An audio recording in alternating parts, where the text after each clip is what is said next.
Oh, there you go. No, I just got it up. Shalom, family. Shalom, shalom, family. Yeah, it took me a minute, man. I'm trying to figure out how to make the picture come up.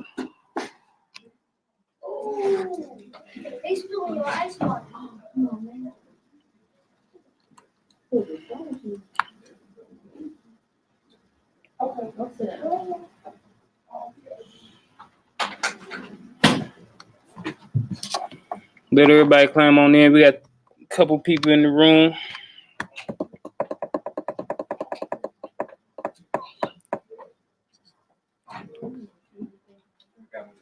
You got your glasses? All right. Shalom, family. Let me get my shout outs real quick. I ain't gonna slaughter y'all names like Yakanan. But Print Blake, Shalom, my brother. Shalom, family, Shalom. Fourth tribe of Judah, Ak Nagak reporting live. My bad, brother. Oh no, any business. Shalom, family. Who all in the chat? Aniyah, Shalom, Aniyah, sister. Print Blake, Tuvaya, Lana, Troy Thomas. Yo. Sick of the Nazarene 7. Let's get her done. See, I'm not gonna slaughter key names, so I'm just gonna say Key. Shalom.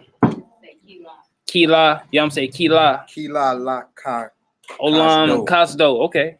Kila Olam Kasdo. Mercy endureth forever. Hallelujah. Hallelujah. Hey, look, can we do Psalms 1? I open up my Bible. That's what it's yeah, Psalms 1. Troy Thomas, Shalom. Pretty Ass Entertainment, Shalom. Solomon McFadden, Shalom. Yaz Bid, Shalom. Let's get her done. Demetrius Jones, Shalom. My sister Aniyah, Shalom, my sister.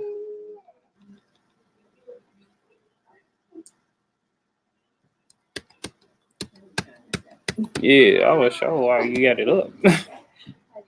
My rib, Shalom. She's in the audience looking at it. But yeah, we got a good topic today. Is characteristics of a good leader. So we're gonna go to different characteristics of a good leader. So that's what it is. Oh yeah, most definitely. Tuvaya. Hey, look, bro, I've been wanting to get in the studio for the longest, bro. I'm ready. Look, I've been listening to instrumentals all day. I really tell you, I do that all day, every day. Sing songs to the Lord. Hey, all day, every day, bro. That's my headband. You know what I'm saying? Music in my head. That's my head. Shoot them beats this way, Tuvaya. You know we get it done over here. Yeah, you got my line here, bro. Just man, this brother got a mixtape right now. That's we working on. But y'all be looking out for that Push the Light. Yeah. Be looking out for that Hebrew America Part 2. I'm finna drop that probably next week. Let's get it. But finish getting. I seen some more people into the room. Noi, Big Sis, Shalom. Shalom, Noi. Nehemiah, Shalom. Nehemiah. That's my brew right there.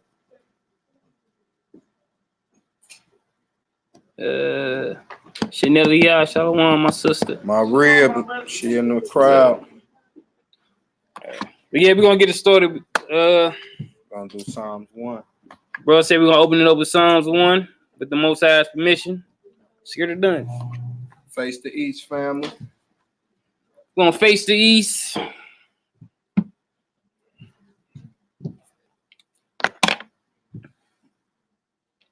Everybody ready? Psalms 1, with the Most High's permission. Blessed is the man that walketh not in the counsel of the ungodly, nor standeth in the way of sinners, nor sitteth in the seat of the scornful. But his delight is in the law of the Most High, and in his law doth he meditate day and night. And he shall be like a tree planted by the rivers of water, that bringeth forth his fruit in his season. His leaf also shall not wither, and whatsoever he doeth shall prosper. The ungodly are not so, but are like the shaft which the wind driveth away. Therefore, the ungodly shall not stand in the judgment, nor sinners in the congregation of the righteous. For the Most High, for the Most High, for the Most High knoweth the way of the righteous, but the way of the ungodly shall perish. Hallelujah. Say that. Yahoo. Here you go, bro. I got this. I'm just something. Oh yeah, you sound this up.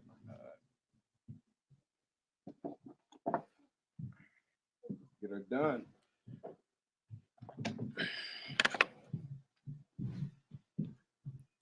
How y'all doing today? Oh, okay. We try that again. How y'all doing today? Amazing. That's right, Nisa. That's right. My reel so stuck in the phone. Yeah. Man. Just did a whole video with you about that. Test. Yeah.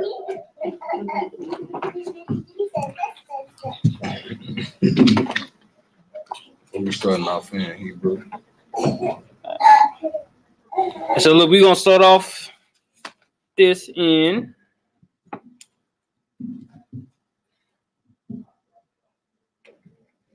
John chapter 15. First and foremost, we're gonna start this off in John chapter 15. Hold on, family. Let me share the screen. Share the screen.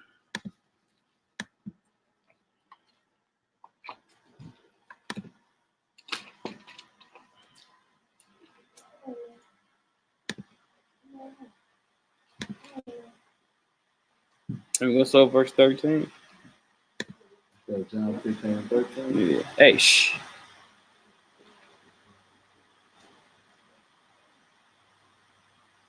And we're gonna start in verse yeah. We got Bible. Where'd you get this Bible? We're gonna start in verse 10, fam.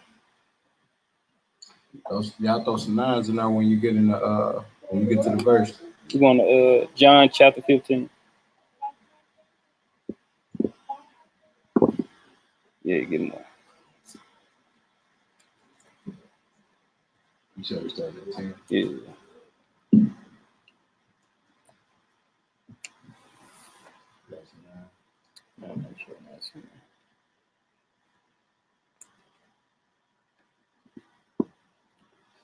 Yeah, we got some nines. Come on. John chapter 15, verse 10. You said 10, right? Yeah, we start verse 10.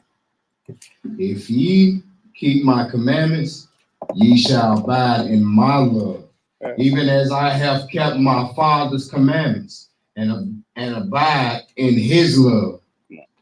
These things have I spoken unto you, that my joy might remain in you, and that your joy might be full. This is my commandment, that ye love one another. That you do what? That ye love one another. Right. As I have loved you. Greater love hath no man than this, that a man lay down his life for his friends. For his who? For his friends. Come on, verse 14. Ye are my friends, if ye do whatsoever I command you. So look, we see here that the Messiah, right, is giving us an example of a good leader. He says that verse 12, it says, this commandment that ye love one another as I have loved you. It said, greater love had no man than this, that you lay down your life for your friends. And then the Messiah lay down his life for us. That's right. He laid down his life that we might have eternal life. So this is an example of being a good leader. If you laying down your life for your brother or your sister, or for your rib or for your children, day in and day out, being a good example of laying down your life is, if he needs my help to do something and I already had plans to do something, I will lay down whatever I had to do to go help this brother out. That's right. So that's being a leader, an example of being a good leader. Is laying down your life for one another. And showing love. Right, and showing love. And then you notice he said this is a commandment, right? Mm-hmm. It said that you love one another. It's not a suggestion or it's not no advice. This is a commandment. He's telling us that we should love one another. That's right. I just wanted to go there real quick, just showing like an example of how you supposed to love one another and land a life with one another. That's right. You good? Yeah, I'm good. I'm good. But today, family, we're gonna be in the book of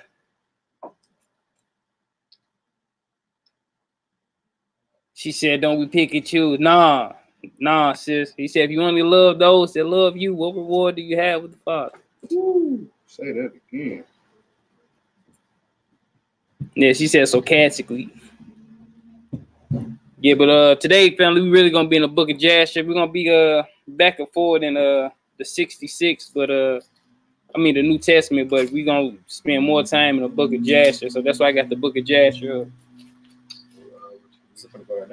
Nah, we're gonna go to 1 Kings chapter 3 real quick. We just going to different examples of being a righteous leader or characteristics of a righteous leader. Yeah, 1 Kings chapter 3.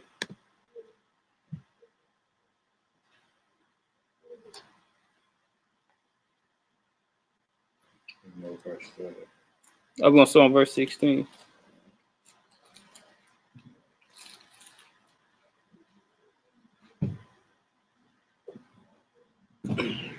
Those nines when y'all get in the when y'all get to the verse. Now let me make this big. All right, so we're gonna go to 1 Kings chapter 3. We're gonna start on verse 16. Remember, it's about characteristics of a good leader. Right.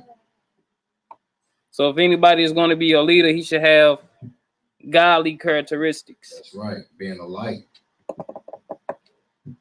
Come on. 1 Kings chapter 3, verse 16.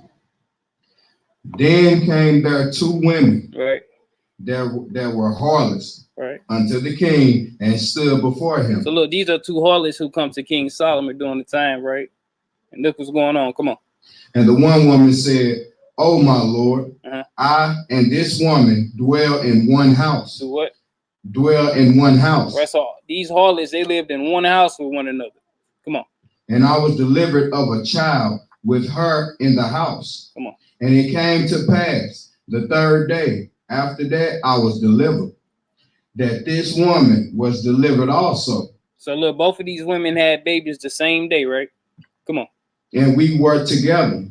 There was no stranger with us in the house, save we two in the house. And this woman's child died in the night because she overlaid it. So look, she telling him that this woman's child had died because she had rolled over the baby, right? Come on. Verse 20. And she arose at midnight and took my son from. And did what? Took my son from beside me. So look, she telling King Solomon, like, look, both of us had a baby the exact same night, but her baby ended up dying during the midnight. She rolled over on her baby, and then she came and took my baby, right? Come on. While thine handmaid slept and laid it in her bosom, and laid her dead child in my bosom. So look, she telling King Solomon that this woman did the switcheroo. She didn't switch babies throughout the night. So now she got the dead baby, and the woman got the alive baby. Come on. And when I rose in the morning to give my child suck, behold, it was dead. But when I had considered it in the morning, behold, it was not my son, which I did bear. Right, because they say women know their children, right? Right. Come on, just like God know his children. That's right. Come on. And the other woman said, nay, but the living is my son. But the who? The living is my son. Come on. And the dead is thy son. And this said, no, but the dead is thy son, and the living is my son. Thus they spake before the king. Come on. So they going back and forth over this baby, right? She's saying that that's her son. She telling her that that's her son. Right. Right. But she giving King Solomon the whole rundown about everything that happened. She giving it the time, the date, the hour, who was in the house, who wasn't in the house, what the woman done, what happened when she woke up in the morning. She's giving King Solomon the rundown. She's very detailed about the situation that just happened. Come on. Verse 23.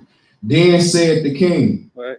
The one says, this is my son that liveth, and thy son is the dead. And the other said, nay, but thy son is the dead, and my son is the living. So look, he telling them like, okay, look, you saying it's your son, and she saying it's her son. Who do I believe, right? Because that's what you would say. You tell your kids all the time. Your kids going back and forth with each other. It's like, all right, well, who did it? Right. You saying she ain't do it. You saying you ain't do it. She saying she ain't do it. So who did it? Somebody did it because the window broke, right? Come on. And the king said, bring me a sword. Do what? Bring me a sword. He said, look, bring me the sword, right? Anytime somebody brought a sword in the Old Testament or in the Bible period, you know it was time for what? War. For war. Or you know it's death was on the table, right? Yeah. So look, he's saying, bring me the sword. Come on. And they brought a sword before the king. Right. And the king said, divide the living child in two. He said, do what? Divide the living child in two. He said, look, since you saying this your baby, and you saying this your baby, look, bring me the sword. We gonna cut the baby in half. You get half of the baby, and you get half of the baby, right? Come on. And give half to the one and half to the other. Come on. Then spake the woman, whose the living child was unto the king. So look, now this is the mother talking, right? So the mother of the living baby spoke into King Solomon. What she say? For her bowels yearned upon her son. Right. And she said, oh my Lord, give her the living child, and in no wise slay it. But the other said, let it be neither mine nor thine, but divided. So look, now the woman who baby was, right, she had compassion on the baby. She knew it was her baby. She said, look, just give her the baby so that the baby won't die, right? The other woman, like, look, let the baby die because her baby is already dead. She's like, look, if my baby already dead, you kill this baby, both of us got a dead baby. Right. Come on. Then the king answered and said, give her the living child. Do what? Give her the living child. Come on. And in no wise slay. She is the mother thereof. She is the what? The mother thereof. Come on. And all Israel heard of the judgment which the king had judged. Right. And they feared the king. Right. For they saw that the wisdom of Yahweh was in him. That what? The wisdom of Yahweh was in him. So look, it goes to show you that good leaders have the wisdom of God dwelling inside them. That's right. To do judgment. They have righteous judgments, right? That's right. Anybody who's saying that they're a leader, you know, whether it's the leader of your house or the leader at your job, whoever, they have to lead by examples, right? And it shows you that the wisdom of God dwelt in him, because at the end of the day, it was basically he moved in wisdom on dividing the baby. If something, it seems like it was something like a parable a little bit. He just like, look, just to divide the baby. That neither one of them get it. But the woman who baby was, she's like, look, just give it to her so the baby won't die. That's right. So look, anybody who is being a leader, this is one of the characteristics, is wisdom. All right, we're going to go to Matthew chapter 16.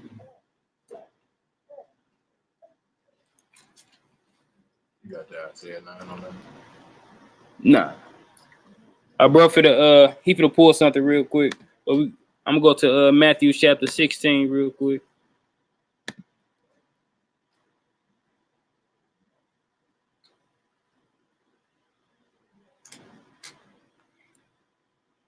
It's hot up in here.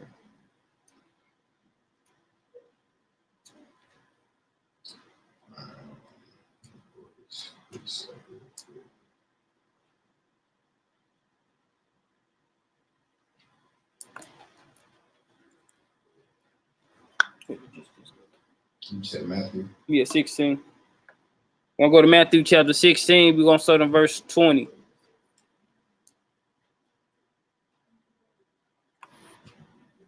We're gonna be doing a little reading. Yeah. Let me know when they're ready. Put some nines in there when everybody get there. Matthew chapter 16, verse 20. Just like this is just like Milk Monday, family. It's like Tea and Thursday. That's right.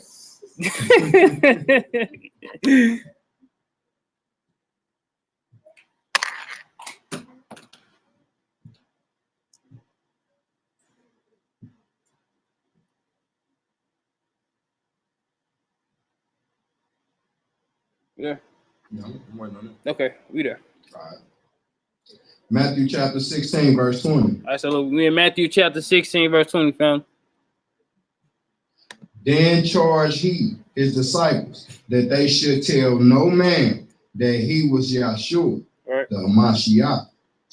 From the time forth began Yahshua to show unto his disciples how that he must go into Jerusalem and suffer many things of the elders and chief priests and scribes, and be killed and be raised again the third day. Come on. Then Peter took him and began to rebuke him, saying, Be it far from thee, Right. Lord. This shall not be unto thee. So look, Christ is telling his disciples, right, what's going to happen, right? He's telling them everything that's going to happen going into Jerusalem, how he was going to be killed, and how he was going to be raised on the third day, right? And notice Peter is his right-hand man. Everybody know Peter is the Messiah, his right-hand man. Keep that in mind. Come on. Verse 23. Uh-huh. But he turned and said unto Peter. He said what? Who he talking to? He talking to Peter. Right, so we know Peter's his right-hand man. Everybody know that, right? What did he tell him? Get thee behind me, Satan. What did he call him? Satan. Come on. Thou art an offense unto me. Right. For thou savorest not the things that be of Yahweh. Come on. But those that be of men. Be of who? Be of men. Come on. Then said Yahshua unto his disciples, If any man will come after me, let him deny himself. Right. And take up his cross. Right. And follow me. So look, it doesn't matter. Real, like a real leader, whether it's his right-hand man, his wife, his best friend, his mama, his sister, whoever it is, if they're trying to stop this person from doing what the Most High has told them to do, you always keep it real with them. All right. You always tell them what it is up front. He called his right-hand man Satan. Out the blue, he just called him Satan. It's like we have to tell each other what it is up front. We don't have to go behind each other back and try to do this or dally this up or whatever the case may be. You just like be, 100 with each other up front. Right. And then he tell us if we want to follow him, we have to deny ourselves.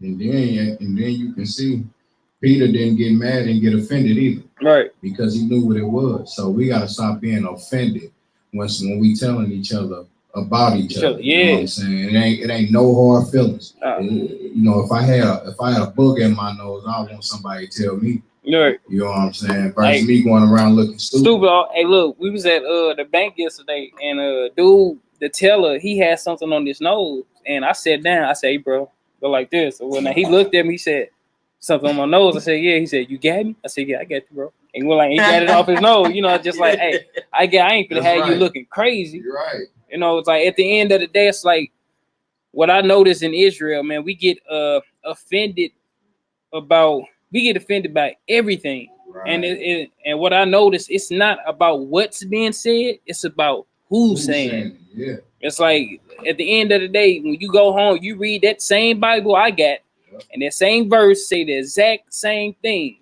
But as soon as I read it to you or say it, you felt offended. It's like, look, it's not me who convicting you, it's the Holy Spirit. That's right. That's the Holy Spirit that convicts you. It's not the person. Right. We don't convict nobody. Nobody up here, nobody in the world, we can't convict nobody. Only the Holy Spirit can convict. Right.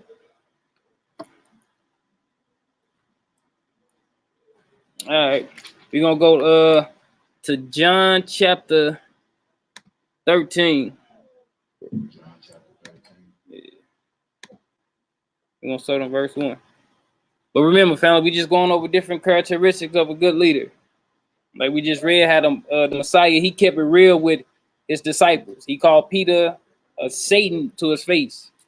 All right, he told Judas he was gonna be the one that betray him. Like he kept it real with people. Like we don't have to sugarcoat nothing with nobody, even if it's your partner. Just keep it real. They'll love you more when you keep it real with them. Let me pull it just one here real quick. This Isaiah chapter 9. Let's go ahead, verse 6. So you want to pull it up or just want to go ahead and read it? Yeah, go ahead. Okay. Brother read, he got a precept. He said what? It's precept. It's Isaiah 9 and 6. Isaiah chapter 9, verse 6, fam. This is a prophecy of Christ. It says, For unto us a child is born, unto us a son is given, and the government shall be upon his shoulder, and his name shall be called Wonderful, Counselor, the Mighty God, the Everlasting Father, the Prince of Peace. Now, the reason why I want to bring out that is because one of the characteristics of Christ is counselor. You know what I'm saying? So when we being a leader, you know what I'm saying, you want to have the attributes of Christ. You know what I'm saying? You got to understand, you got to go in counsel mode sometime when you're dealing with your people. Even when you don't feel like listening, you know what I'm saying? You never know what you can counsel them on. Hey, what scriptures say death and life are in the power of the tongue, so you're going to speak life. So, you know what I'm saying? Just wanted to bring that out, showing the count, you know what I'm saying, that Christ was also a counselor to his people. But where we at with John 13? Yeah, we're gonna start on verse 1. All right. John 13, verse 1.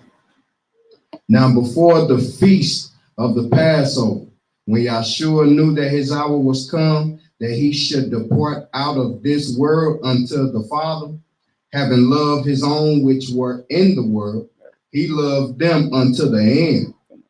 And supper being ended, the devil having now put into the heart of Judas Iscariot, Simon's son, to betray him. Yahshua, knowing that the Father had given all things into his hands, and that he was come from Yahweh, and went to Yahweh, he rises from supper, and laid aside his garments, and took a towel, and girded himself. After that, he poured water into a basin, and began to wash the disciples' feet. So look, now we got the Messiah, right? He's washing the disciples' feet. The Lord and Savior who came to die for all of us is washing his disciples' feet. Right. This is an example of a good leader. He's being humble. He's showing you how to be humble. That's right. Right? He's washing the disciples' feet. How many of us are actually washing each other's feet? Like, you don't have to answer it in the chat, but how many people are actually washing each other's feet? Right. That's why he asked that question to old boy. He said, "You sure you want to follow me? I ain't got nowhere to lay my head." Right. You know what I'm saying? So if you're going to follow Christ and want to be like him, this is one of the things that comes with, you know what I'm saying, humbling yourself. You willing to wash your brother's feet? Right. Most definitely. Just like, look, we can crack each other upside the head all day with different doctrines. All single day, we can go in and out all day about different doctrines. But at the end of the day, all you doing what the Messiah done. Right. Or you casting out devils, or you healing the sick, or you going to visit the sick. That's right. Or you washing your brother's feet. Laying hands.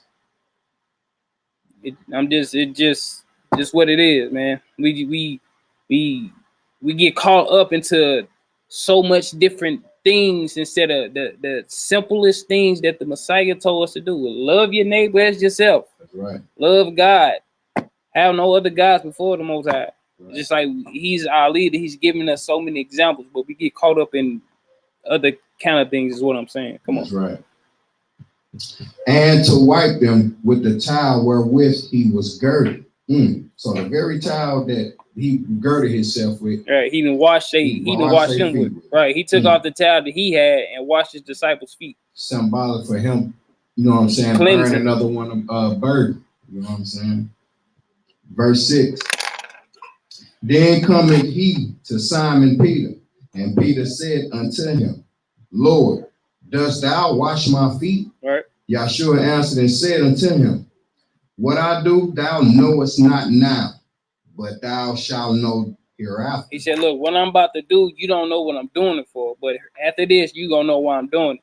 Come on. Verse 8. Peter said unto him, Thou shalt never wash my feet.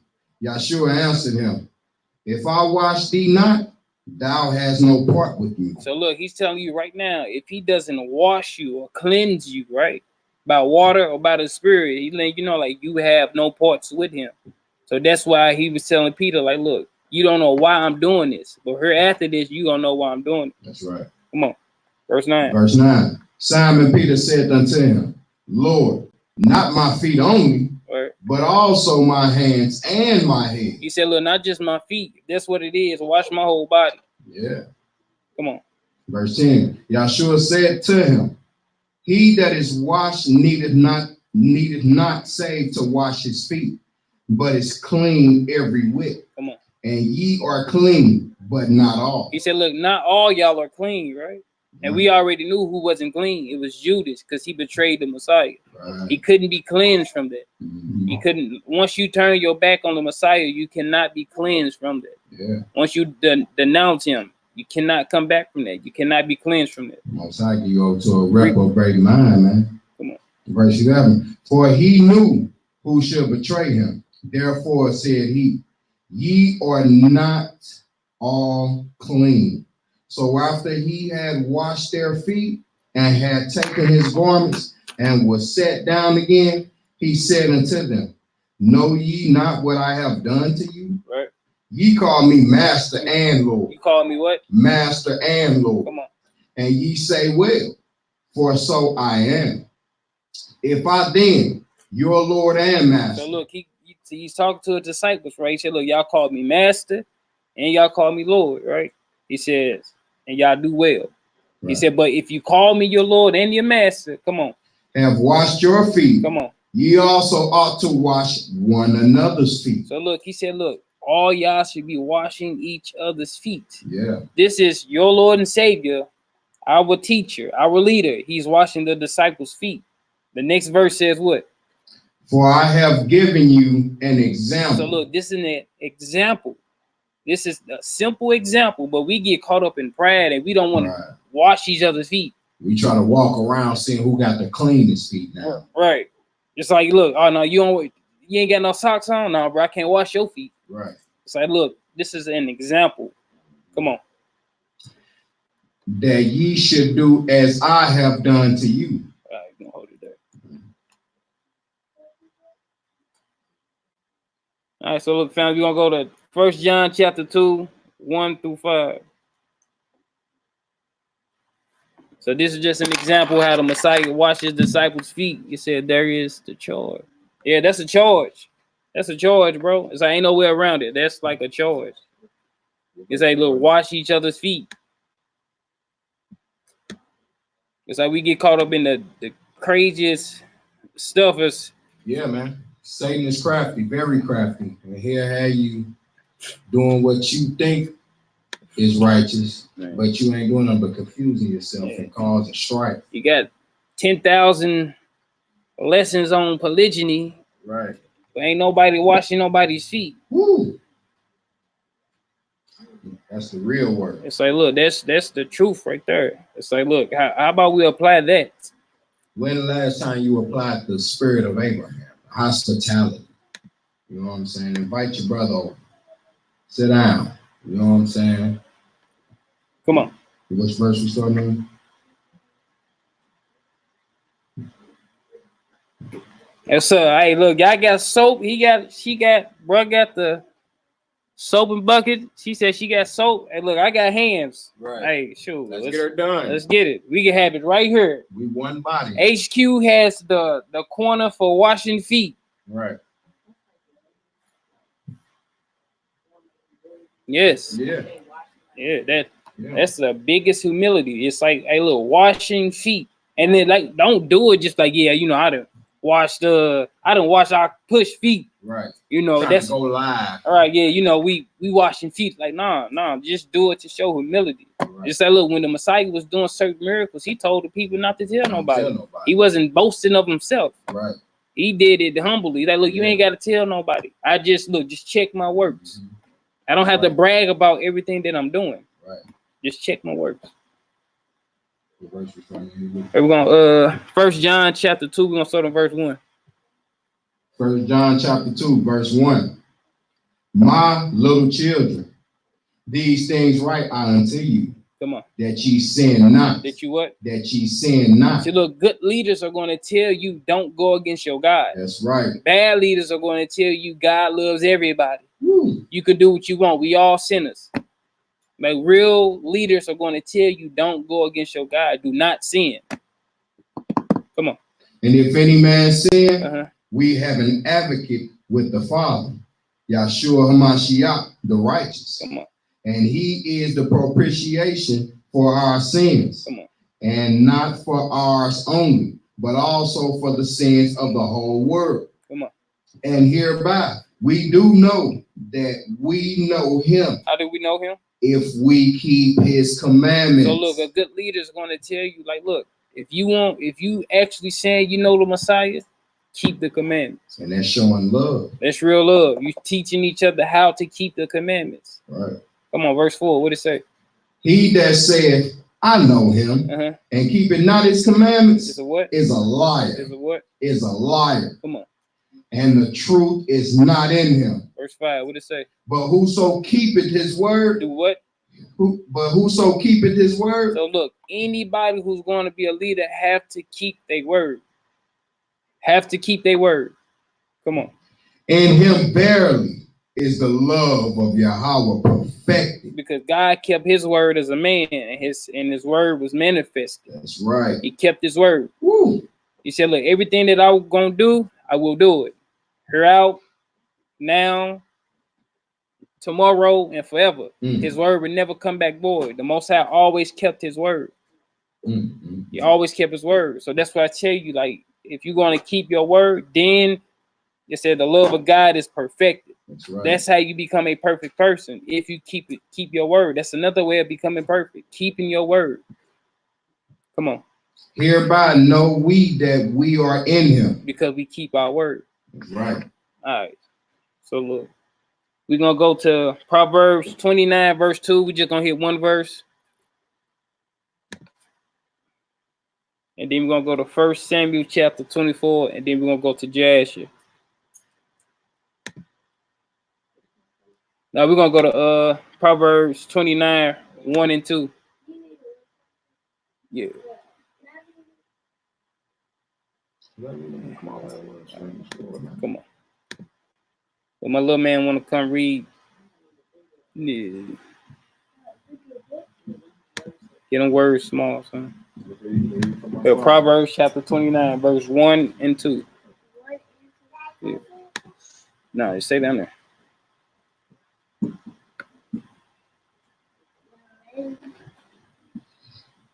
Y'all ready?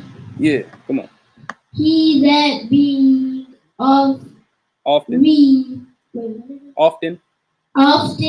reproves harden his neck. So look, you got somebody who every time you're trying to tell them, right, what thus says the Lord, or that this is the right way to do it, bro. I wouldn't do it if I was you. They always harden their neck, right? They always turn their head up to you, or they always get an attitude because they don't like reproof. Right. Come on. Shall suddenly be destroyed. So look, if you have that kind of mindset, it tells you that you will be destroyed. You never be too prideful to take reproof. Reproof, love, reproof, and correction all goes together. That's right. Come on. And that without remedy. It said, look, ain't no remedy for that. It said, look, we got remedy for everything else. We got remedy for sickle cells.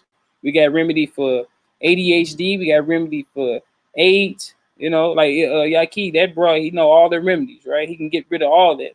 But it's telling you a person who hates reproof, there is no remedy for that. Verse 2. When the righteous are in authority. When what? The righteous are in authority. So look, when a righteous person is in authority, come on. The people rejoice. So look, everybody get happy, right? Everybody get happy when you got a righteous leader. That's authority right. Is somebody who has power, or he's a head, he's being a leader. Everybody is rejoicing. Come on.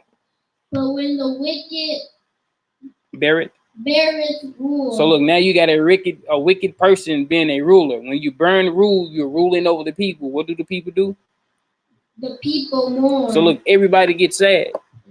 Everybody gets sad, get depressed. Don't nobody want nobody wicked running over them. You know how it is at work. You got one cool boss, right? He's like, oh yeah, man, that boss super cool. But then his assistant boss get on your nerve. And as soon as he come to work and the head boss in there, you're like, this nigga. Right. Man, and you try to all your ways to try to get around him so you won't see this particular person. Right. All right. Okay. Give it to him. Yeah, no, Nehemiah, I ain't reading. You spoke too soon, bro. We read whole chapters today. I would just hit a couple verses. What Nehemiah say? Talk so Uriel ain't reading whole chapters. And you know your brother. So look, we're gonna go to 1 Samuel chapter 24, we're going to start in verse 1.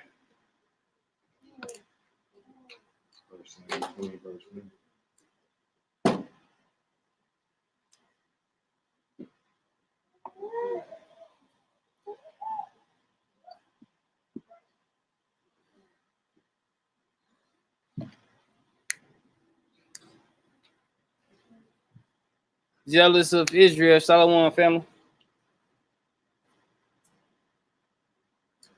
Yeah, chapter 24. Yeah. So we're in 1 Samuel chapter 24, family. We're going to start in verse 1. No, they ready. Put some nines in the rooms when everybody get there. Is everybody with us today? Kind of quiet over here. You just want to make sure everybody on the same page, so everybody get the gist of a good characteristic of a leader. That's right.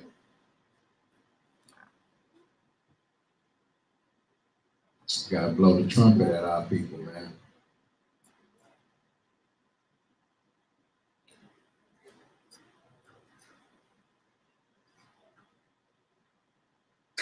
Oh, praise God. We there. Yeah, we got some nines, bro. First Samuel chapter 24, verse 1.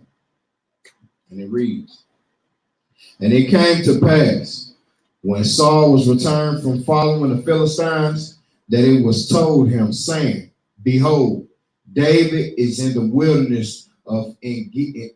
Uh-huh. Then So, Saul, look, so now these Saul men telling him what David is, right?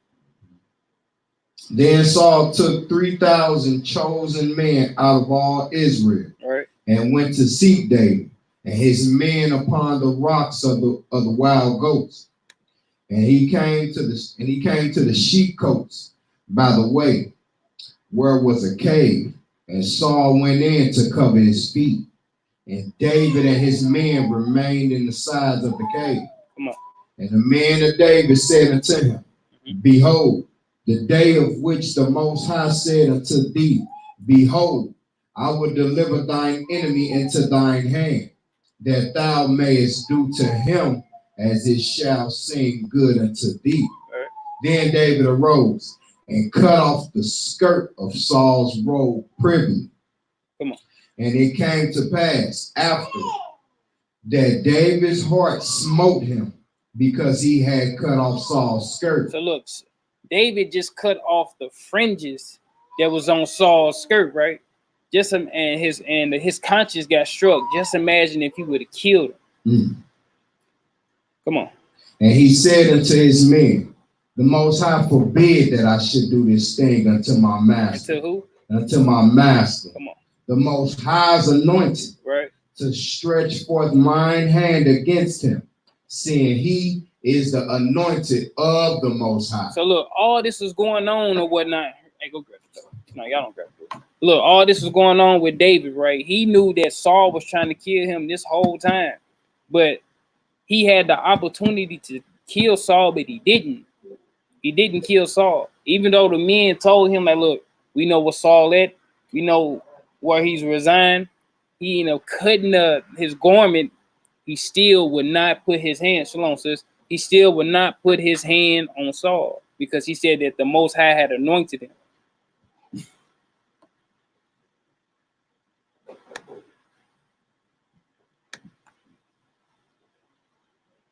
Shalom, sis.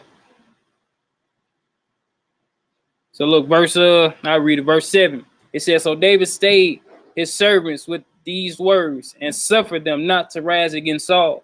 But Saul rose up out of the cave and went on his way. David also arose afterward and went out the cave and cried after Saul, saying, my Lord, the king. And when Saul looked behind him, David stooped with his face to the earth and bowed himself. And David said to Saul, wherefore hearest thou men's words, saying, behold, David seeketh thy hurt. So look, verse 9, it's David. He telling Saul, he said, look, why are you listening to these men? These men telling you that I'm out to kill you when he wasn't. So then you know that real men or whoever is being a leader, they don't listen to men. They're being led by the Spirit and not by what men saying. Yeah. Because these men are telling him that David is out to kill you. And the whole time it was Saul out to kill David. David was never trying to kill Saul.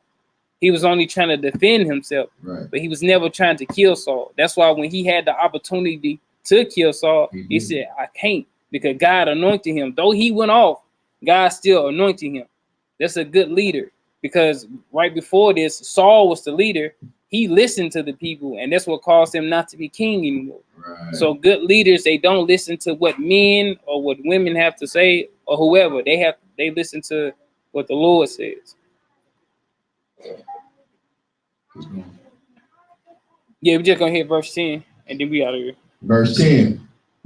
Behold, this day thine eyes have seen how that the Most High has delivered thee to today into my hand in the cave. Right. And some bade me kill thee. What? But mine eyes spared thee. Come on. And I said, I will not put forth mine hand against my Lord, for he is the Most High's anointed.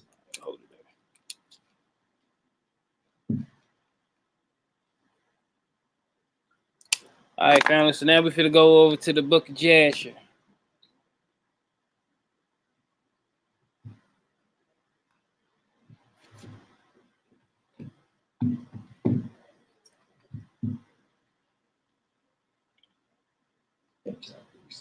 We're gonna start in verse chapter 4. We're gonna start in chapter 4, family. We're gonna go to Jasher chapter 4.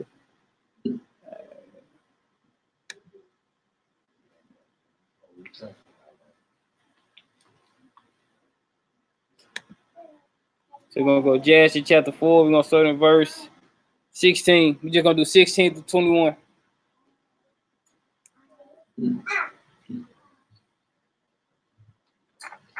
Jasher chapter 6, Jasher chapter 4, verse 16.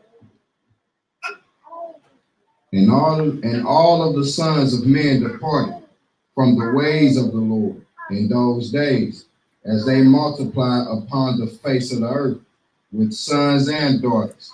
And they taught one another their evil practices, and they continued sinning against the Lord. So look, this is why the Most High destroyed the earth the first time, right? It says all the sons of men departed from the ways of the Lord. So in order for you to depart from the ways of the Lord, that means you had to know him.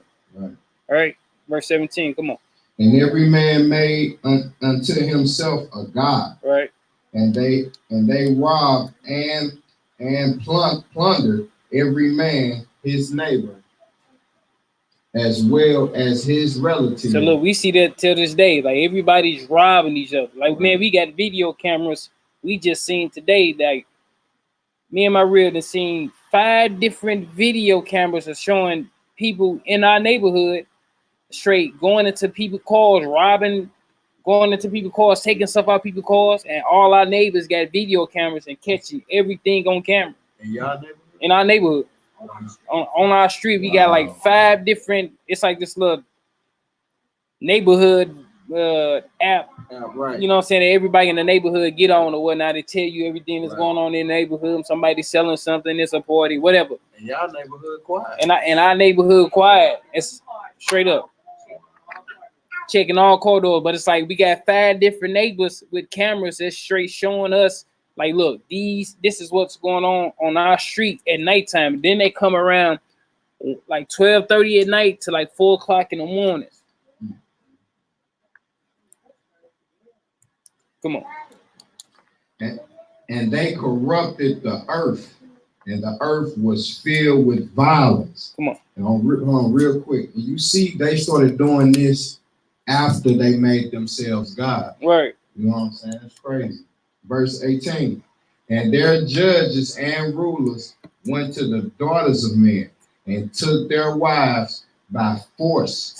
So now you got these wicked leaders, right? You got, it says, and their judges and their rulers, right, went to the daughters of men and took their wives by force from their husbands according to their choice. So look, these are supposed to be men that are supposed to be leaders, showing people how to live their lives, but these men are actually sinning. They're going against God, straight committing adultery, taking other people's reals. Right. Come on.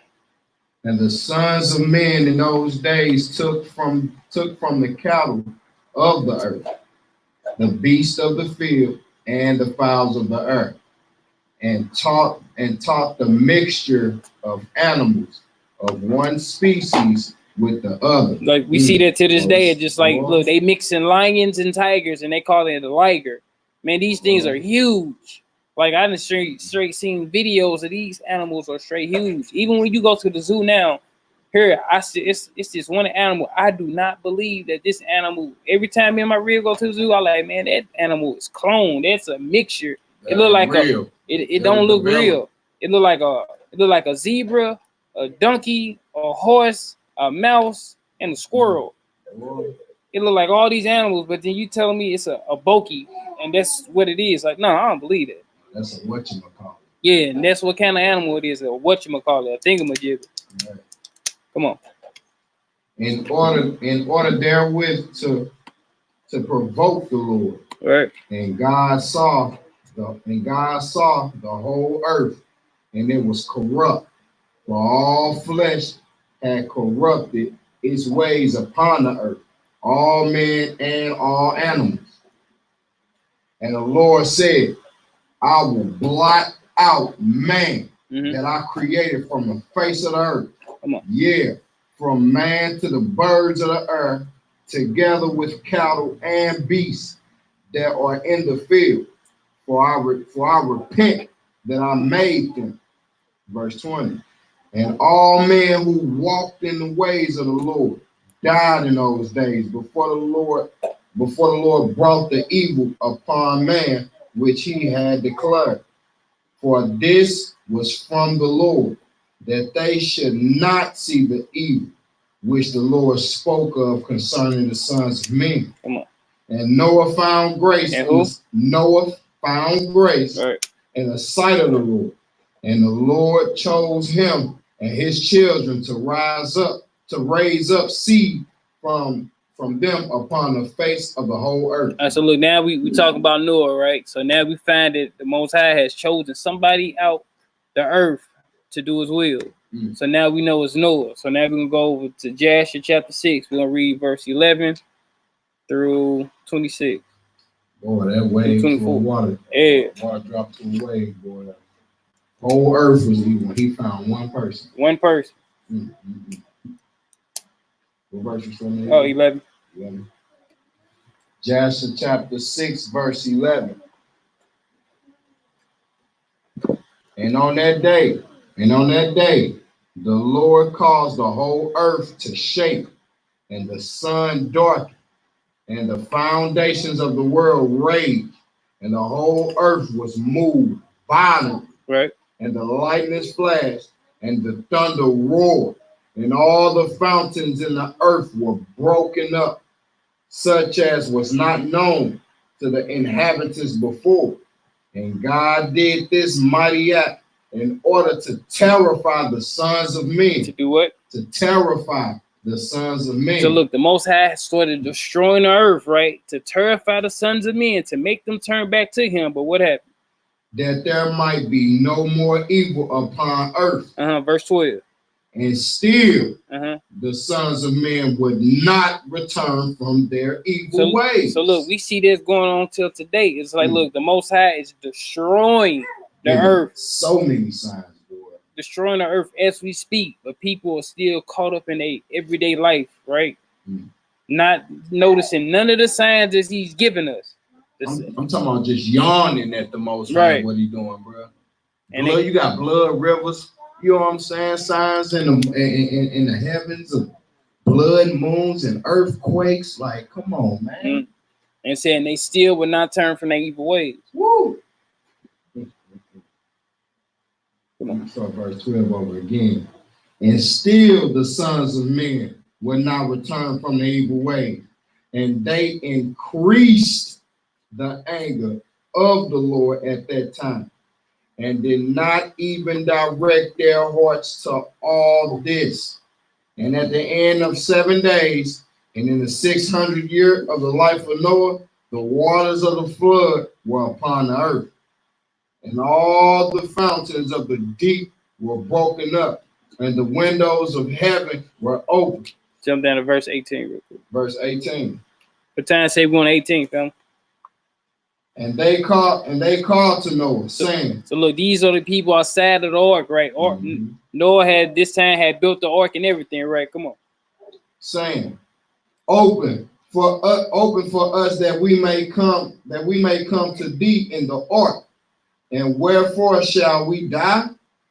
And Noah with a loud voice answered them from the ark, saying, have you not all rebelled against the Lord? Right. And said that he does not exist? So look, these people straight told Noah that God don't exist. Remember, it says that these men departed from God. So now they saying that God don't exist anymore, right? Right. Come on. And therefore the Lord brought upon you this evil, to destroy and cut you off from the face of the earth. Come on. Verse 20. Is not this the thing that I spoke to you of 120 years back, and you would not hearken to the voice of the Lord? And now do you desire to live upon earth? Come on. And they said to Noah, we are ready to return to the Lord. Only open for us that we may live and not die. So look, now they want to return to the Lord once God started destroying the earth and the water started flooding the earth, and they knew they was for the drown. Now they want to turn back to God. Near-death experiences, huh? Right. Come on. And Noah answered them, saying, behold, now that ye see the trouble of your souls, you wish to return to the Lord. Why did you not return during these 120 years, which the Lord granted you as the determined period? So look, he said, look, the Most High gave y'all 120 years to turn from your wicked ways, and they still wouldn't. That's a long time. You had grace for 120 years. Nowadays, we won't even give somebody grace for 3 days. Somebody owe you $5, you don't mess with them no more. As in the days of Noah, huh? Sound like the same thing finna happen when the Lord returns. Yep. Begging for your life. Come on. Verse 23. But now you come and tell me this in account of the troubles of your souls. Now also the Lord will not listen to you, neither will he give ear to you on this day. So look, it said, read it over again, bro, my fault. Verse 23 again. But now you come and tell me this on account of the troubles of your soul. Right. Now also the Lord will not listen to you, neither will he give ear to you on this day, so that you will not now succeed in your wishes. So look, keep letting them know, like, look, all you can pray, fast, all you want. The Most High is not listening to nothing you got to say. Bro just said, now they say they ready. Yeah, now they ready. Now they ready to turn back to the Lord. Right. But a good leader will keep it 100 with you, tell you what the Lord says. Versus, you want to cut your homeboy off. You know what I'm saying? Because you got offended for him trying to give you correction. Word. You know what I'm saying? That's a sign right there. But when the time comes and it's too late, now you want to listen. No. You got to be a leader. You know what I'm saying? Then on the other side, you got to be a good servant. You know what I'm saying? To your brother. Because we serve one another. Most definitely. And then it goes to show you that Noah's being a good leader for his family. Right. Like a leader, he leads his family. Like he built that ark to get his family from the destruction of what's coming to the earth. Right. So as men, we have to lead our family from the destruction that's coming to this earth. Right. So Noah was a good example on how to lead your family up out of this wicked world. He got his wife. The Most High told him, look, get you your 3 boys, get them some wives, make an ark, and get up out of here. And that's what he did. A good leader obeys and listens to everything that the Most High tells them. During that time, Moses is the mediator for the people. He was trying to tell them to turn from their ways, but they still wouldn't listen. So now the day of judgment has came. Now the Most High had put the spirit in him. Now he's telling everybody, like, look, y'all didn't want to listen to the Most High for 120 years. Now y'all want to cry out to God. God ain't hearing none of y'all prayers, none of y'all fasting, none of y'all wishes, none of that. He ain't trying to hear it now. Too late. It's too late. The gates is closed. It's a wrap. You know how it is when you finna go to Snooks and they say they close at 10 o'clock and you get there at 9:58. They like, no, we closed. You're like, oh man, let me just go. I just need to get a loaf of bread. And the security go at the door like, bruh, we closed. And then they cut off the lights. And then you get mad, you get in the car. Then you go back to the crib like, yeah, man, they ain't got no bread. I mean, they was closed. And you knew the hours of operation. Right, you knew the hours. It's like we always know, but we always try to wait to the last minute to do things. Like, no, a leader don't wait to the last minute to do things. They get things done. Right. They don't have to have nobody else tell them to do something except God. And they move off God's spirit. They don't move off what man has to say. Right. And at the end of the day, you know, you be obedient to the Most High, man. It makes you solid, man. They ain't doing nothing but raising men. You know what I'm saying? And virtuous daughters in this hour. All right. Remember, we saying in Jasher for a hot second, family. So we're gonna go to Jasher chapter 71. Now we're gonna go to Jasher chapter 71, and we're gonna start on verse 1.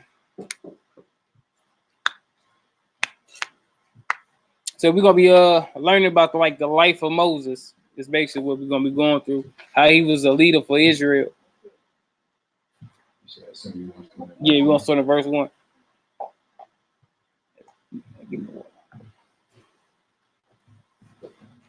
Jasher chapter 71. Put some nines and everybody get there.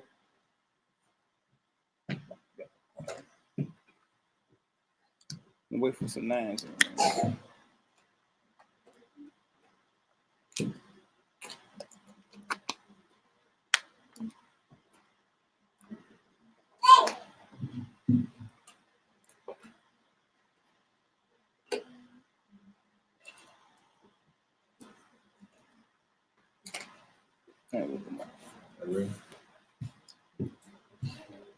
Yeah.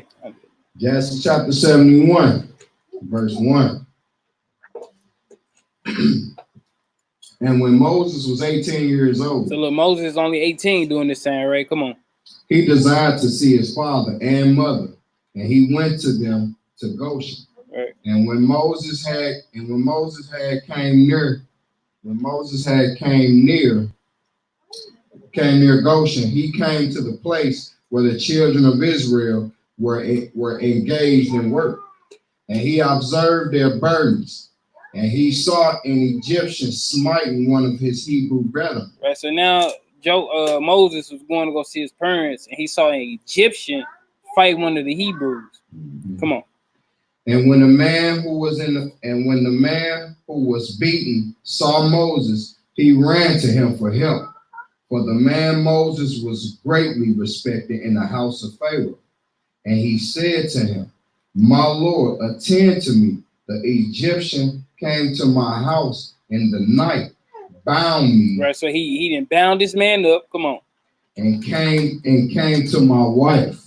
And took this man's rib. Come on. In my presence. And now he seeks to take my life away. Come on. And when Moses heard this wicked thing, his anger was kindled against the Egyptian. And he turned this way and the other. And when he saw there was no man there, he smote the Egyptian, right, and hid him in the sand, right, and delivered the Hebrew from the hand of him that smote him. Right. And the Hebrew went to his house, and Moses returned to his home, and went forth and came back to the king's house. So look, now this man, he went up to Moses, telling Moses, "I look, this man that came into my crib, he done bound me, he done laid with my rib. Now he's trying to kill me." Moses looked around, they killed the man, and then buried the man. The man go his way, Moses go his way, right? Come on. And when the man had returned home, he thought of repulsing his wife. So look, he thought about, when you look up that word, he thought about separating from his wife. He thought about putting away his wife, right? He thought about divorcing his wife after the manner that just happened. Come on. For it was not right in the house of Jacob, right, for any man to come to his wife after she had been defiled. Because that's script. That's law. If your wife laid with another man, you could put her away. That's right. Come on. And the woman went and told her brothers. So look, you got that to this day. You make your wife mad, and she going to tell her brothers. Now it's a war, right? So that's what she did. She went to go tell her brothers what had happened. Come on. And the woman's brothers sought to slay him, and he fled to his house and escaped. And on the second day, Moses went forth to his brethren and saw, and behold, 2 men were quarreling. And he said to the wicked one, why dost thou smite thy neighbor? And he answered him and said to him, who has set thee for a prince and judge over us? You know who? Be a prince and a judge over us. Dost thou think to slay me as thou didst slay the Egyptian? Right. And Moses was afraid, and he said, surely this thing is known. So look, this is going to show you, like, when becoming leaders, you have to watch what you say and watch what you do, because everybody is watching. Always watching. Everybody's always watching. So that's what this is showing. Like, you have, when becoming a leader, a righteous daughter of Zion, or whoever, everybody's always watching what you saying and what you doing. They're holding you to if you say something, if you don't do it, he's off. If you say you're gonna do this, if she don't do it, she off. They watch all your Facebook posts, all your Instagram posts, whatever you post, everybody watch everything you do and what you say. Whatever. All right, go ahead. No, go ahead. I was gonna say, so if you ain't getting no likes, believe me, everybody still see it. Yeah, everybody's saying it. It's like, man, this dude straight said he had a picture. He had put a picture on Instagram, right? Mm-hmm. Put a picture on Instagram, 2 likes. But then he take that same picture and put it inside of his my story. He got 120 views. Mm-hmm. So that means 120 people then clicked on your page and looked at this picture, but you only got 2 likes on your regular page. It's like, look, everybody's watching everything you say and the things that you do. So be careful. That's why we supposed to be a light. Yeah, your word is bond, most definitely. Right. Let your word be bond. It's like we have to be careful of things that we say and things that we do. Even when it comes to with family, it's like, look, with the wife and with the husband, you gotta be careful of the things you say to your rib and things you say to your husband. Y'all get into it, you say this about your rib, then you tell your brother about it, and then now I'm looking at your wife all sideways. Right. In my eyes, she just a daughter of Zion. I see all her great works, but then you tell me she the devil and she need her head cut off and all. It's like, dang. So, well, bro, like, shalom gonna hit different. Right, like you be scared of shalom. Sis, like, right. Yeah, man, shalom, sis, and you just keep it pushing. Just right. Like, nah, it's like, look, we have to be careful. Like, good leaders wouldn't destroy each other's characters. Is what I'm trying to say. We build each other up. Yeah, we build each other up, most definitely. No, we just gonna hold it there, family. I just wanted to show how when becoming a leader or whoever, everybody's watching everything that you say and everything that you do. And that the Egyptian being killed and the Hebrew being around during that time, that's what actually he was telling Moses. He was watching the things that he was doing. Right. And look, not only that though, that goes back to what y'all was talking about earlier about how we can't take correction. Like, right. We get offended with it. Right. I'm just trying to let you know, like, what's going on. And right. But I saw what you did to that Egyptian, so you know. Yeah. It's like a tit for tat. Right. It's like, well, you know, where you can't tell. They done made you God over me. It's like, nah, it ain't that. It just, I'm looking out for you. Right. I looked out for you. Now you trying to have everybody come slaughter me. Right. He looked out for the Egyptian. He had the Hebrew back. Mm-hmm. All right, so look, we're gonna go to Jasher chapter 72. We're gonna hit a couple verses.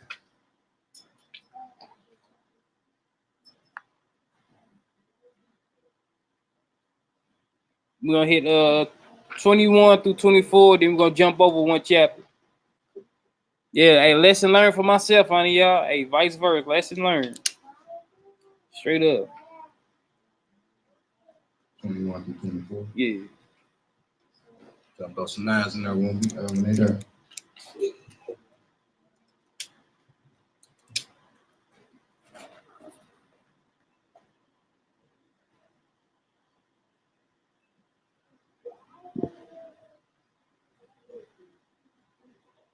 Come on. Joshua chapter 72, verse 21. So in Joshua chapter 72, verse 21. At that time that the war and the siege were against Cush, Moses fled from Egypt from Pharaoh, Right. who sought to kill him for having slain the Egyptian. Right. So now we're seeing that Moses is going to the Cush, right? Come on. And Moses was 18 years old when he fled from Egypt, from the presence of Pharaoh. And he fled and escaped to the camp of Kikakonis, which at that time was besieging Cush. And Moses was 9 years in the camp of Kikakonis, king of Cush, all the time that they were besieging Cush, and Moses went out and came in with them. And the king and princes and all the fighting men loved Moses, for he was a great and worthy, and his stature was like a noble lion. His face was like the sun, and his strength was like that of a lion. All right, so look, it's going to show you like Moses was 18 years old. I just wanted to go here to show you how old Moses was during this time. So now we're going to go with chapter 73, and then that's where it kicks off at. Yeah, we want to start on verse 1. Chapter 73, verse 1.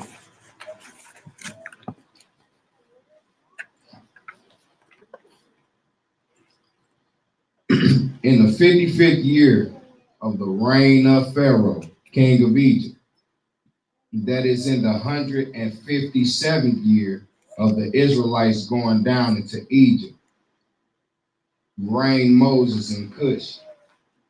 Moses was 27 years old when he began to reign over Cush. So look, now we got Moses, right? He's over in Cush. He's reigning over the Cushites. This is not the Israelites. This is not the Egyptians. He's reigning over the Cushites, right? He's a king during this time. Come on. And 40 years did he reign.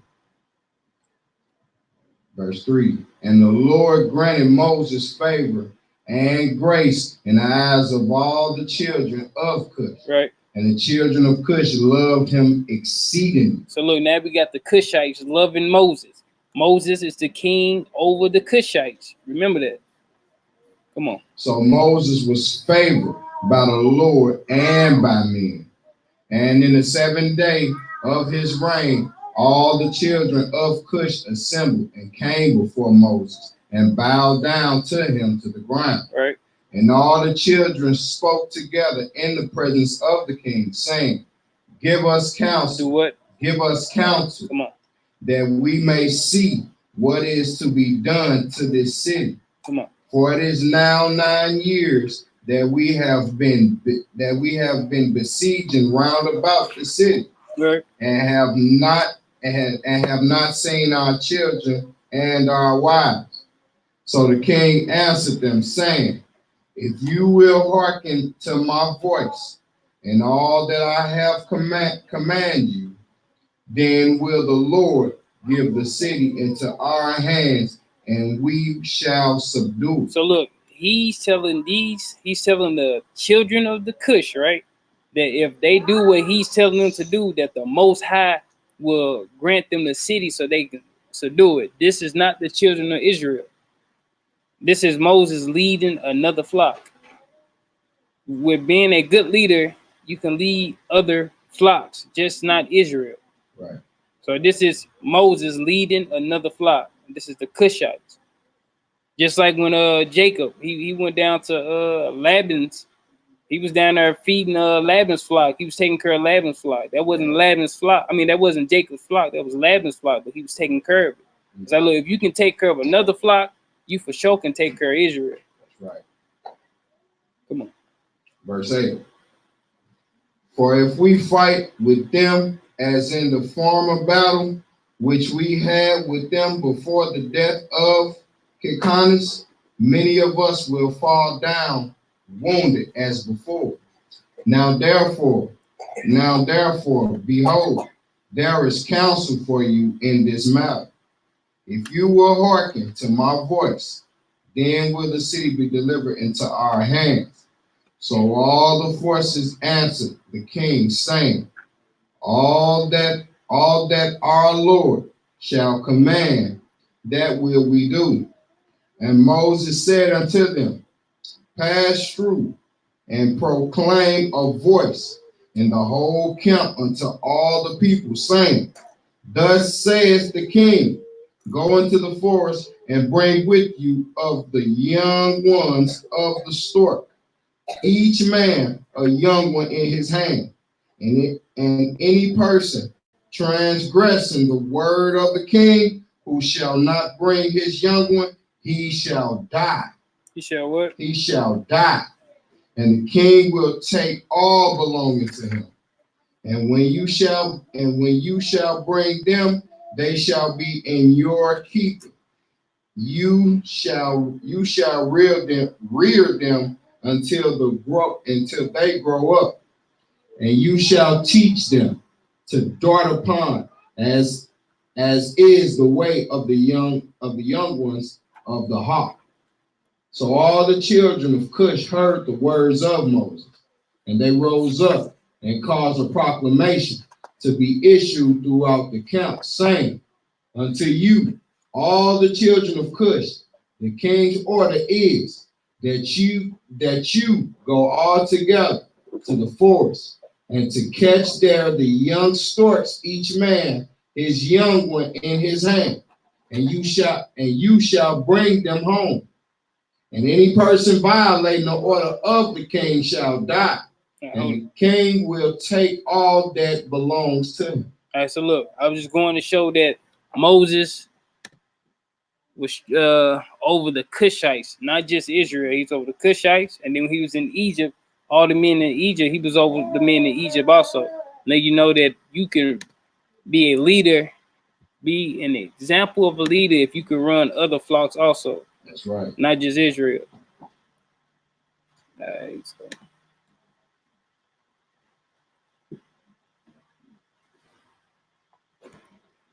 All right, so now we're going to go to 76 real quick.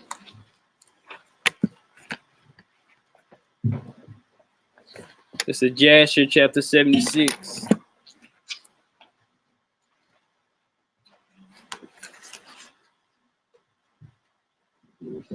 Here we're going to start on verse 1 with the 1 through 12. Yeah. Jasher chapter 76, verse 1. And Moses, the son of Amram, was still king in the land of Cush in those days, and he prospered in his kingdom, and he conducted the government of the children of Cush in justice, in righteousness, Right.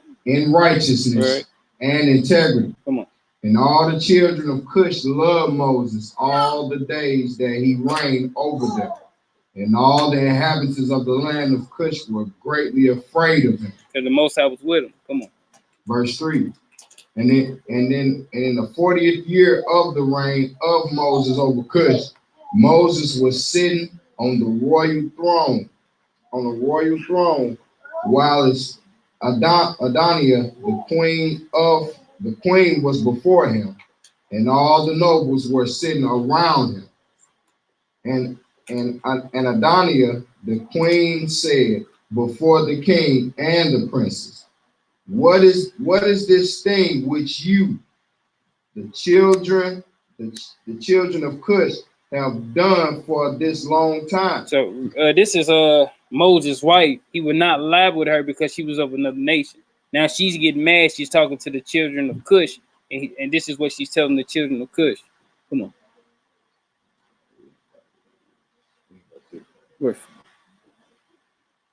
Verse 5. Wrong, sorry, verse 5.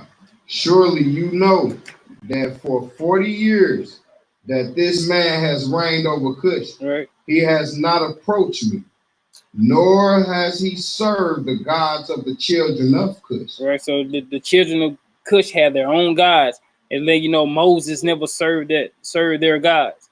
That's right. Come on. Now therefore hear, O you children of Cush, and let this man no more reign over you, as he is not of our flesh. Come on. Behold,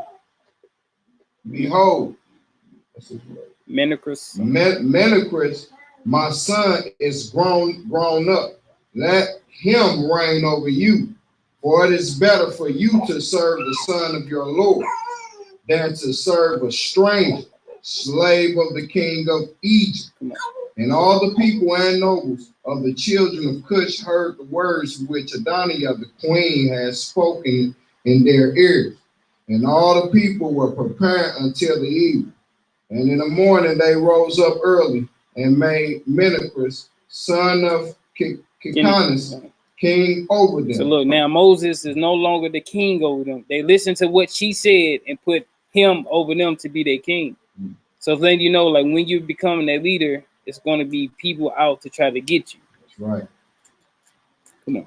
And all the children of Cush were afraid to stretch forth their hand against Moses. Right. For the Lord was with Moses. Come on. And the children of Cush remembered the oath which they swore unto Moses. Therefore, they did no harm to him. Come on. But the children of Cush gave many presents to Moses, and sent him from them with great honor. So Moses went forth from the land of Cush, and went home and seized and reigned over Cush. And Moses was 66 years old when he went out of the land of Cush. For the thing was from the Lord, for the period had arrived, which he had appointed in the days of old, right, to bring forth Israel from the affliction of the children of Ham. Oh, that's it for that. So this goes to show you, like, Moses went through a lot of training up other flocks in order for him to bring the true flock up out of Israel. I mean, up out of Egypt. That's right. Yeah, that's it for that. Yeah, that's it for that. We're gonna hold it there.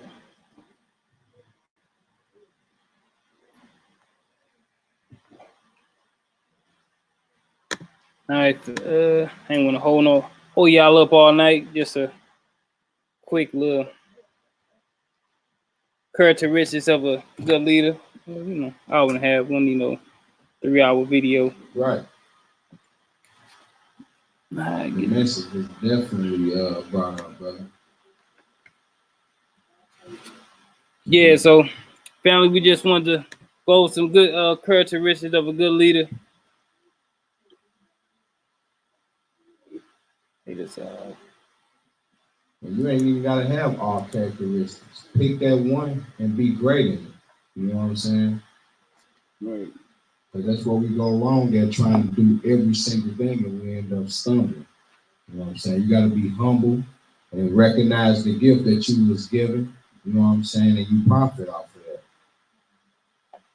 Read 1 Corinthians 12. We nothing without each other, man. So it's gonna be one person that's in a different lane that's doing something that you're not doing. But that don't mean that the person that, you know what I'm saying, that's doing what you ain't doing don't need you. You know what I'm saying? I'm a truth rapper. You know, I like to rap about the Most High, but I can't sing. Yeah, me either, bro. I can't sing at all. So guess what? I'm gonna go out and find somebody that can sing, you know what I'm saying, to fulfill the voice that I need on this track to praise the Most High. So, we nothing without each other, man. We gotta be a leader, you know what I'm saying, and also a servant. You know what I'm saying? I wash your feet, I'm serving you, brother. I'm being humble. You know what I'm saying? Well, with that being said, family, shalom, shalom. Oh, yeah, before we get off there, I just want to, so that I won't cause a stumbling block to nobody out there in Israel at all. My whole thing is I don't want to be a stumbling block to nobody out there. So with that being said, I just want to say like crystals. Prime example, like this been on my heart heavily or whatnot. Like my wife, she make crystals, like these little things right here inside. It's like it's jewelry. It's nothing but jewelry, family. It's like we don't use it to summon demons. We don't use it to make portals. We don't use it to manifest nothing. We don't make no grids. We don't take crystals, sitting in a room and harmonize and try to make a portal come through the crib. We don't try to call God through crystals. We don't try to do none of that. I would never tell you that this crystal does this for your body or this crystal does this for your mind. It's like it's not in script that it does that. It doesn't say anything about any of these crystals can do anything, but it's nothing but jewelry. Right. My wife, she does it. It's nothing but jewelry, family. And it's beautiful jewelry. Like, look, the same crystals that we have at home that she wrap up with her hand or whatnot, and we wear, or the exact same crystals that's in the kingdom of God. Right. That's it. We're not saying that they do this. We would never say that this crystal does this or this crystal does that. It does this or whatever. It's like just don't want to be a stumbling block to Israel at all when it comes to that. So if you ever see, because I wear the crystals a lot or whatnot. So I just wanted to say it's just nothing but jewelry. Yeah. In that case, if we have problems with crystals, then all the women who are married, you have to take your ring off your finger because that's a rock. A diamond is nothing but a rock. Right. That's a rock. You got diamond earrings; those are stones. Those are rock. You know, so it's like this. We have to be careful the things that we say and the things that we push out on people. Yeah. So I just want to clear that up. Yeah, I be wearing a mouthful of gold. You know what I'm saying? People use gold to conduct energy waves. You know what I'm saying? I wear silver. You know what I'm saying? Just people always gonna have some way to try to bring you down and throw something on you. Yeah, just that comes with the territory of being a leader. Yeah, it's just don't want to be a stumbling block to Israel. It's like just throwing it out from the house of Uriel. It's like, look, we don't do witchcraft. That's right. We don't do none of that. I don't, just like no crystal books to show us how to make whatever. Right. It's like that's not us. That's not us. I love my rib, and if she was to ever have something like that, I would say something against it. But it's not against God, and I won't. If it's against God, we won't do it. Yeah. Point blank. Period. That's just what it is. I don't want to just rant, but I'm just saying, like, if it's against God, we will not do it. If you could show me chapter and verse where God says these crystals are, if you wear these crystals or rock these crystals, you will not inherit the kingdom of God. Then we will take all the crystals we have and we will destroy them. Right. I promise you, we will destroy them in front of Israel. But I'm just saying, we don't worship no other God except the Most High. And we don't use these to channel no energies, no demons, no nothing. Right. Just wanted to throw that out there, family. You know what, but yeah. Hey, look, that's my real speaking. That's her art. It's like, hey, look, that's what it was on the breastplate of the high priest. It's in the kingdom of God, man. Right. Just like it just jewelry, family. That's it. It's just jewelry. So I just wanted to clear that up. You got some people that like incense that smell good. Yeah, it's just what it is, man. It's what it is. Like, we don't offer a prayer when we light up incense. Nah, like when I go to my prayer closet, I don't bring the crystals with me. I don't try to summon Christ through crystals or nothing like that. It's like I don't do that. We don't do that. I'm not gonna say we don't do that. Right. We don't do that. As a body, it's like you see sisters and brothers with some of my ribs art, around their neck. They don't say I go home and I call on Christ through this clear quartz, or I call on the Messiah to give me the spirit of wisdom through this amethyst, or none of that, or this carbuncle, or nothing. It's like nah, we don't do that, family. I just wanted to just keep it 100 with y'all and just throw that out there. It's like we don't do that. Just in case y'all actually see us with crystals on our neck, it's just decoration. Right. It's just beautiful art. Most High done blessed my rib with the talent to wrap up things, and people like it, and we just go from there. Right. But with that being said, family, I hope everybody got some understanding with being a good leader, characteristics of being a good leader. A good leader, they lead a family. You know, a man of the house, he instructs his family the ways of the Lord. Yeah. The woman of the she's a leader to the to the young ladies. She showed them how to dress. She showed them how to serve their husband, be a wife to their husband. Right? Another good leader shows each other how to serve God, how to love one another. Yeah. That's one thing we in Israel, we're afraid of love. We actually afraid of that. That's the biggest key. If you want to straight, you didn't see police officers then straight show people symbolically, like our black police officers, we show each other, they show the people in the neighborhood kind of like love a little bit, like they got a gun on them. In order to take this gun off, they give them love and they disarm this person. You know, They talk to him like, bro, you don't want to go down that route. I've been down that route. I did this, I did that, and the third or whatnot. Then that bro, he'll come up off his hip, give the gun to the police officer. Police officer won't slam him on the ground. He'll straight rap with him, put the handcuffs on him. Like, hey, bro, look, I got you. I'm gonna be here for you. That's a leader. That's right. It's a leader. Like we have to lead. Us men, we have to step up. We have to step up and actually be the men that God created us to be, right, and want us to be. Right. Like, look, we have to obey God. We have to obey Christ. Follow the teachings of the Messiah. That's the way to the kingdom of God. We have to follow the teachings of the Messiah. Right. That's a good leader. Leaders lead. Man. Yeah, they lead by example. You know, so just like with Paul, he said, look, be followers of me like I am of Christ. Right. He's saying follow him. That means he's a leader because he follows Christ. Right. That was our leader. You know, back during that time, he would be considered a leader. Right. It's a leader. It's just what it is. It's just like some people just don't like who's leading. Right. That's the problem. Like, let's get up out of the mindset of who's leading. It's like, look, if God didn't put the spirit on this person to lead this group of people, that's who we go with. Right. That's just what it is. That's just who you go with. And then on social media, you know, people complain about how many followers you have. So if they're following you, what are you leading them? No. You know what I'm saying? So. Yeah, I'm just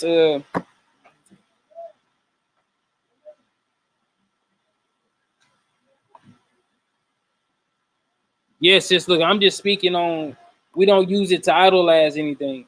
It's like, we don't use it to none of that nonsense is what I was trying to say. Right.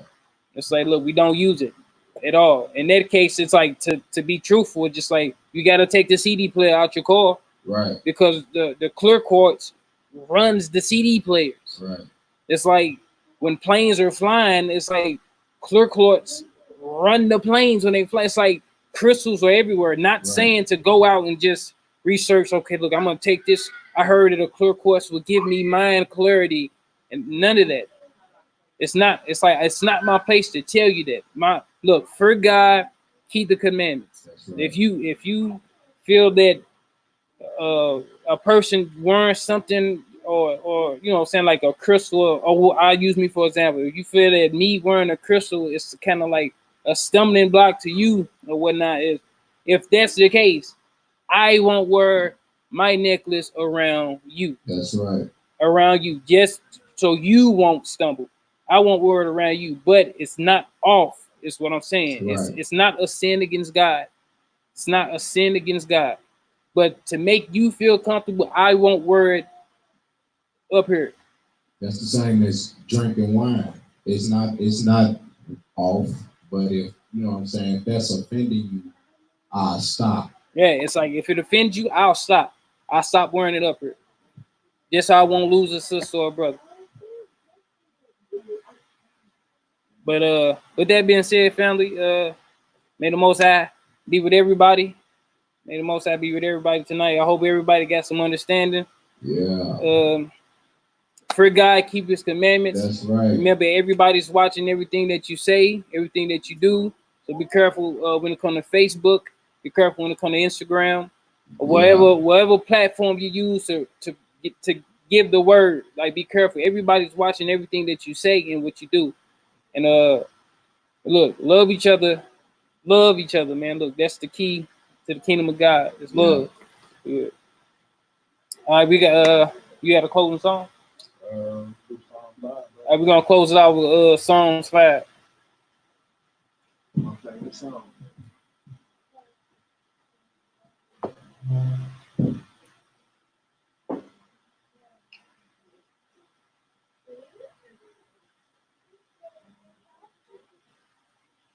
Hey, she loves the Father. Hey, look. Shalom, sis. Hey, look, all praise to the Most High and His only begotten beloved Son. I pray we all get to drink wine in the new kingdom.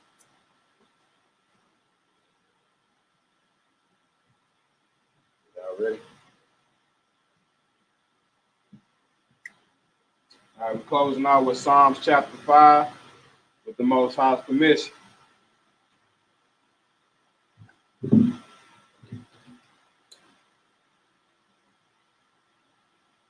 To the chief musician upon the Holier, a psalm of David.